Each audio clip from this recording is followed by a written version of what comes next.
Miami transfer Jalil Bethea, five-star prospect coming out of high school. His freshman season with the Hurricanes did not go as expected, hit the portal following Jim Laranaga's retirement. He released his Final Four. He's down to NC State, Alabama, Kansas State, returning to play for Miami. We mentioned that freshman year did not go as expected for him. I don't think it went as expected for him or Miami. He only averaged 19 minutes per game, 7.1 points, 36.8% shooting. Not great when you're supposed to be an offensive star, a scoring star. That's why he was a top 10 prospect in the 2024 recruiting class. How much belief do you still have in Bethea, the player? Because we'll get into the destinations in the top four. But a lot of this comes down to what you believe Bethea, the player, still is. Is he the five-star top 10 prospect that was in a bad situation last year? There's significant issues with his game, or is it a little bit of both? I love his game. I think he creates so much separation off the bounce. I think he shot 33% from three, which obviously is not great. Don't get me wrong, but I think he can shoot the ball enough for what he can do around the basket. He's still got that jelly to him, left hand, right hand, it doesn't matter, step back. Like, I love this kid's game. I just think it was an unfortunate situation at Miami. I really, really hope he sticks around or he goes with Maybach Willie. Like, I want him on a team that would be focused around him. I don't want him trying to fit in. Shout out Braun. Don't fit in, Jaleel. Fit out. It felt like he didn't have any confidence at Miami. Like watching him play, going back to November, it looked like he was hesitant, like he was second guessing himself, like he was not confident in his ability. And that was so far different from the guy we saw in high school. Is that like a brights or too late kind of moment with just moving up to the college level? Or do you credit that to the dysfunction that was surrounding Miami all season? I just think it was coaching. Like at the end of the day, like we're talking about really young kids. When you get yanked for every little mistake you make, that ruins your confidence, right? There's an element of like calling someone out in film for making mistakes and then doing it on the court. And I think you have to allow them to make mistakes, especially early on in the year. Like, I mean, respectfully, it's not Miami, like, it's not like they made the tournament or anything. So, like, why aren't we letting him make mistakes? Well, what is our goals that are so much crazier than this kid just developing? Like, that could have been the one saving grace for Miami season, and they kind of took that away from fans. Yeah, Miami was a train wreck this year, to to be nice. Yeah. But he is considering a return to Miami under Jay Lucas. We don't know how Jay Lucas is going to really be as a coach for his head coaching job, but we know his ability to recruit. He comes with a rotation for just strong ability to amass talent. Is a return to Miami? I know he's considering because there's the new coaching staff, but is this maybe a deal where you just want a clean start somewhere else, or can you still get that where you were because of the new coaching staff? I think he can still get it with this coaching staff, especially with a coaching staff that, in my opinion, has shown a complete willingness to work with younger players. With what Jay did at Duke with Shire, Mhm. and in the same sense, they haven't cost people their confidence the way maybe Larry Nega did last year with him, right? Because you have an Isaiah Evans who I love Khan's game. I've done a complete 360. I think Khan's best two guard in the country. Khan came in lower ranked than Isaiah Evans, right? So for 4 years, Isaiah Evans sees Khan, thinks food. Now Isaiah Evans doesn't play because of how good Khan is, right? Like Shire and Jay Lucas have shown that ability to keep people's confidence, keep their loyalty, et cetera. So I think it's the perfect spot for Jaleel. Miami also needs playmakers, needs scorers. There's nothing really on that roster right now. Um, Kansas State's in a similar boat, given the fact they kind of went all in the portal last year. It did not pan out. Similar situations, not as big of a disappointment as Miami was in terms of how bad they were, but Kansas State spent a lot of money, was expecting to be a top 25 caliber team, missed the tournament altogether. So another option there with the coach in Jerome Tang, who has a track record of developing guards. He's got some hits and some misses.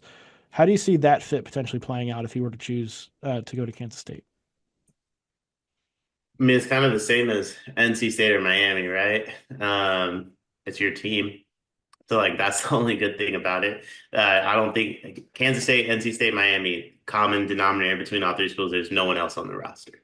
So Right. at least you have that going for you. Obviously things didn't work out for Kansas State last year. Um, they went all in on the portal. It's the same thing Miami and NC State are about to do this year. It might work out for them, it might not. I think, if I'm being honest, I think Will Wade's the best coach of the group. So, I would rather take the chance on him. That's But where that's where I was going to go next, is because if you look at the kind of three of those on the same plane, which one would you prefer? X's and O's, it's Wade. Um, I think I'd want to play for Jay though. Okay. That might be way too high on Jay, but you're gonna have the bags. You have the city of Miami, which like good luck convincing me to go to what city is North Carolina State in? Raleigh, where I live.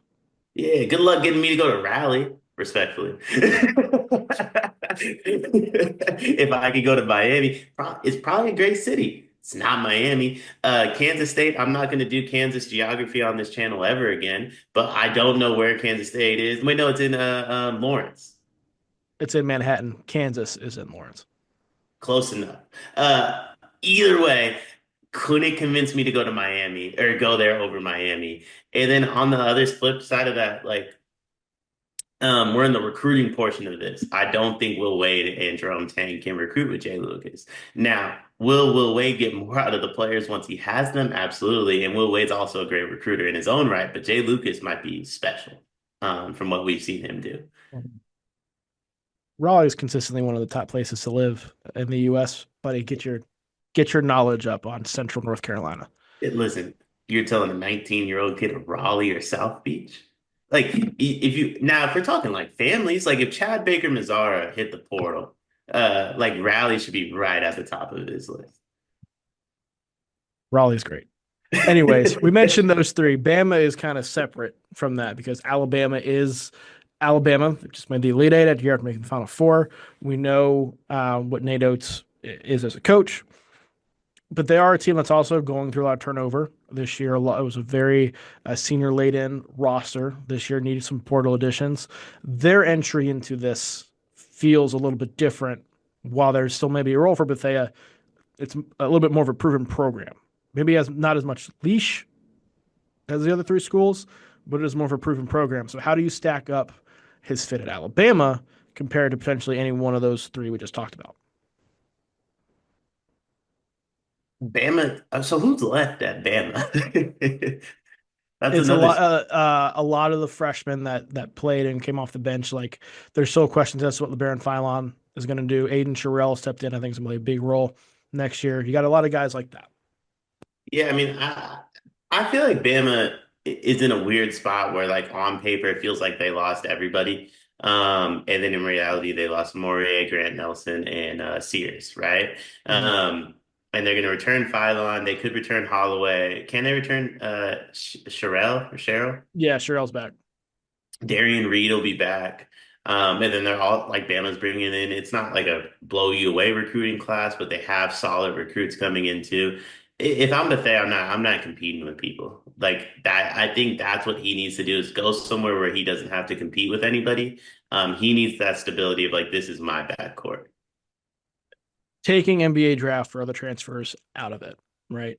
You're looking at going against Philon or Holloway for like a backcourt spot.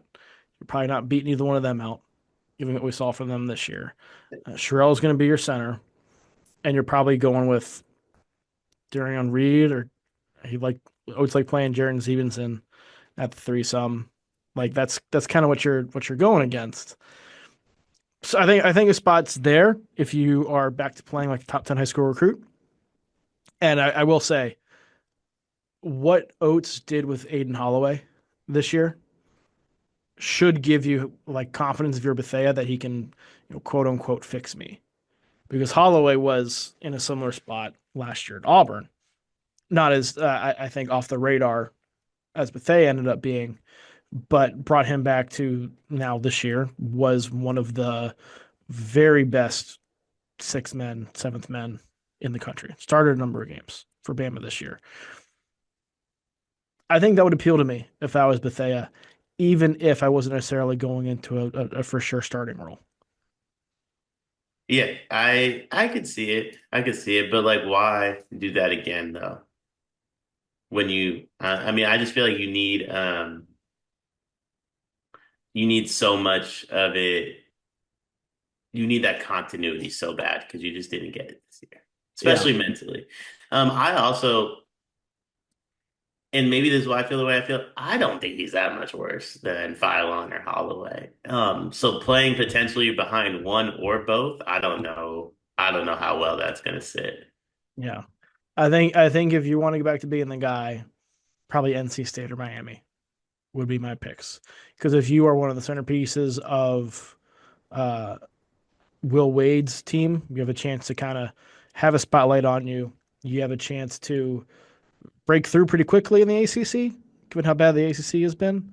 Um, and there'll be some eyes on you where you can get some attention and credit for that. If that's something that you're chasing, you get it at Miami as well. But again, I think to your point, I have more faith in Will Wade, the coach, than Jay Lucas, the coach, because we haven't seen Jay Lucas be a coach yet.